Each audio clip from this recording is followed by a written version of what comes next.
Bismillahirrahmanirrahim. Assalamualaikum warahmatullahi wabarakatuh. Apa kabar anak-anakku sekalian? Bertemu lagi dengan Ibu di pelajaran Bahasa Indonesia. Nah, anak-anakku sekalian, di pertemuan ketiga kita kali ini kita masih membahas mengenai materi yang sama dengan minggu lalu, yaitu mengenai materi teks diskusi. Langsung saja Ibu akan membacakan indikator pencapaian kompetensi kita pada hari ini. Yang pertama adalah mengidentifikasi struktur dan juga ciri kebahasaan teks diskusi, yang kedua menelaah struktur dan ciri kebahasaan teks diskusi, dan yang ketiga menjelaskan struktur dan ciri kebahasaan teks diskusi. Nah, tujuan pembelajaran kita pada pertemuan kali ini adalah nantinya setelah belajar, kalian diharapkan mampu untuk mengidentifikasi, menelaah, dan juga menjelaskan apa itu struktur dan juga ciri kebahasaan dalam sebuah teks diskusi dengan baik.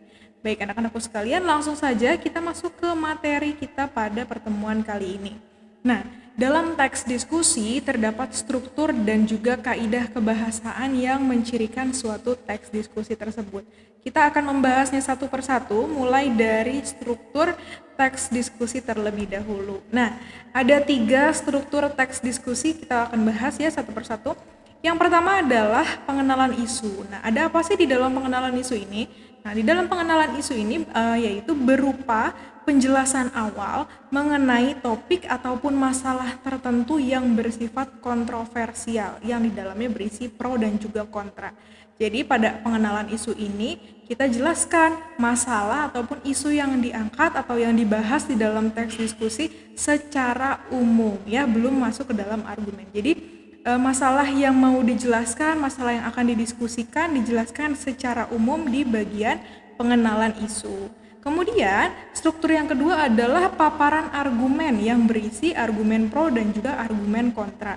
Setelah kita menjelaskan di awal tentang isu atau masalah yang dijelaskan ya dalam teks diskusi, yang akan dibahas dalam teks diskusi secara umum, kemudian selanjutnya setelah kita menjelaskan secara umum, barulah kita masuk ke dalam argumen-argumen. Nah, di dalam argumen ya, karena ini adalah sebuah teks diskusi, tentunya harus ada argumen pro atau yang mendukung dan juga argumen kontra yang menentang. Seperti itu. Nah, di dalam paparan argumen pro dan kontra ini disertai dengan sejumlah fakta, alasan, pengalaman, atau pendapat dari sumber tertentu yang mendukung argumennya tersebut. Jadi misalnya ada argumen pro atau argumen yang mendukung, tentunya harus didukung dengan sejumlah fakta, alasan, atau pengalaman dari pendapat tersebut. Supaya apa? Supaya pendapatnya tersebut dapat dipercaya oleh peserta lain ataupun khalayak. Nah, setelah ada paparan argumen pro dan kontra, kita masuk ke struktur teks diskusi yang terakhir, yaitu penyimpulan ya. Nah, di dalam penyimpulan ini berisi sebuah rangkuman ataupun rumusan jalan tengah antara argumen yang mendukung dan menentang ya, atau argumen pro dan kontra, yang di dalamnya ada beberapa penyimpulan yang disertai dengan saran ya. Karena memang isu-isu yang diangkat ke dalam sebuah teks diskusi ini tujuannya adalah untuk mendapatkan jalan tengah. Nah, untuk mendapatkan jalan tengahnya tentunya harus ada saran di dalamnya. Nah, sarannya diambil dari beberapa ataupun setelah kita menganalisis kemarin di pertemuan kemarin ya, kita sudah tahu bagaimana cara berdiskusi setelah menganalisis pendapat pro dan kontra, kemudian kita simpulkan dan kita ambil bagian-bagian pentingnya, kita jadikan simpulan dan kita bisa jadikan saran dari isu yang kita angkat ke dalam sebuah teks diskusi.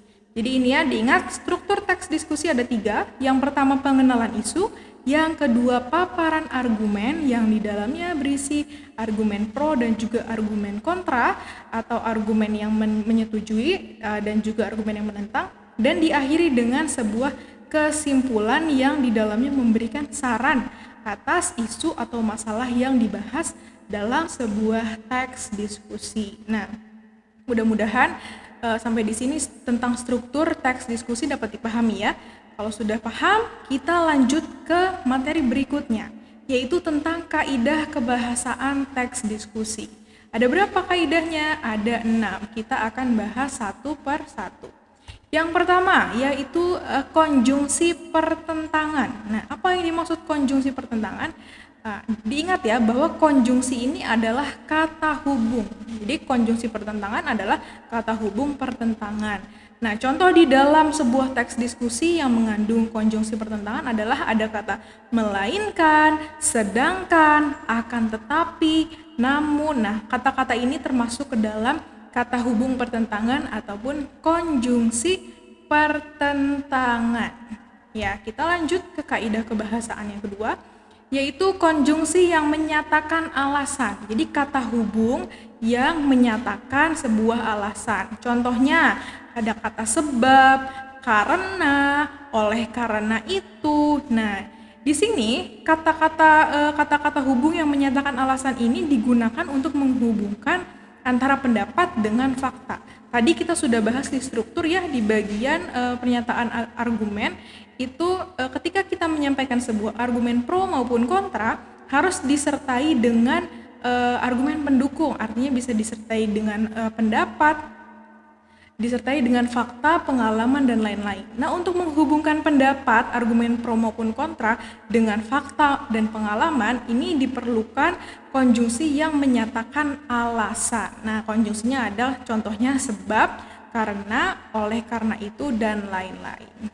Baik, kita lanjut ke kaidah kebahasaan yang ketiga, yaitu kata teknis. Nah, kata teknis di sini harus terkait dengan fokus diskusi. Jadi kata teknisnya harus sesuai dengan isu ataupun topik yang dibahas dalam sebuah teks diskusi. Di sini Ibu berikan contoh, apabila isu yang dibahas itu berkenaan dengan pendidikan, maka kata-kata bidang pendidikanlah yang akan muncul. Nah, seperti contoh waktu kita latihan ya, ada istilah pembelajaran jarak jauh. Nah, pembelajaran jarak jauh ini karena isunya tentang sebuah pendidikan, tentang pembelajaran, jadi ada kata teknis PJJ atau pembelajaran jarak jauh. Itu adalah salah satu contoh kata teknis dalam sebuah teks diskusi. Kemudian ada apa lagi? Ada kata daring. Nah, pembelajaran daring dalam jaringan atau biasa kita sebut pembelajaran online. Nah, itu juga salah satu contoh kata teknis yang ada di dalam sebuah teks diskusi yang memiliki topik atau isu tentang pendidikan. Kita lanjut ke kaidah kebahasaan yang selanjutnya. Yang keempat, menggunakan kata-kata persuasif. Nah, semoga masih ingat ya apa itu persuasif. Persuasif itu yang mengandung ajakan. Nah, kata-kata persuasif yang ada di dalam sebuah teks diskusi ini bertujuan untuk mendapatkan persetujuan dari khalayak yang mendengar ataupun dari peserta diskusi lain. Contoh-contoh kata persuasif yang ada di dalam teks diskusi ini biasanya ada kata misalnya, hendaknya, sebaiknya, perlu, dan lain-lain. Nah, setelah kata-kata persuasif, kaidah kebahasaan yang kelima dalam sebuah teks diskusi adalah kata kerja mental. Apa itu kata kerja mental? Kata kerja mental ini digunakan untuk menggambarkan keadaan suatu pemikiran ataupun perasaan. Contohnya apa kata kerja mental yang ada dalam teks diskusi? Contohnya memikirkan, menganggap, menduga, merasa. Nah, di sini bisa bilang beberapa peserta didik merasa bahwa pembelajaran jarak jauh tidak efektif untuk dilaksanakan karena banyak peserta didik yang tidak paham dengan materi yang disampaikan, misalnya seperti itu. Jadi ada kata merasa, ini merupakan salah satu contoh kata kerja mental dalam sebuah teks diskusi. Kita lanjut ke kaidah kebahasaan yang terakhir, yaitu ada kata-kata evaluatif. Apa itu kata-kata evaluatif? Nah, evaluatif diambil dari kata evaluasi, ya. Tujuannya apa? Kenapa di dalam sebuah teks diskusi harus ada kata evaluatif? Nah, tujuan kata evaluatif dalam sebuah teks diskusi ini adalah untuk menilai suatu fakta, keadaan, atau pendapat tertentu. Nah, di sini Ibu sajikan contoh kata-kata evaluatif yang biasanya ada di dalam sebuah teks diskusi. Contohnya itu adalah logis, jelas, baik, tidak masuk akal, konsisten, dan lain-lain. Ya, evaluatif artinya menilai. Ya, misalnya pernyataan yang diajukan oleh pemerintah mengenai pelaksanaan pembelajaran jarak jauh sangat logis dan juga baik untuk kebaikan kita bersama demi memutus mata rantai penyebaran COVID-19. Nah, itu di situ terdapat kata-kata evaluatif atau kata-kata yang menilai tanggapan ataupun pernyataan atau sebuah argumen pro maupun kontra. Seperti itu.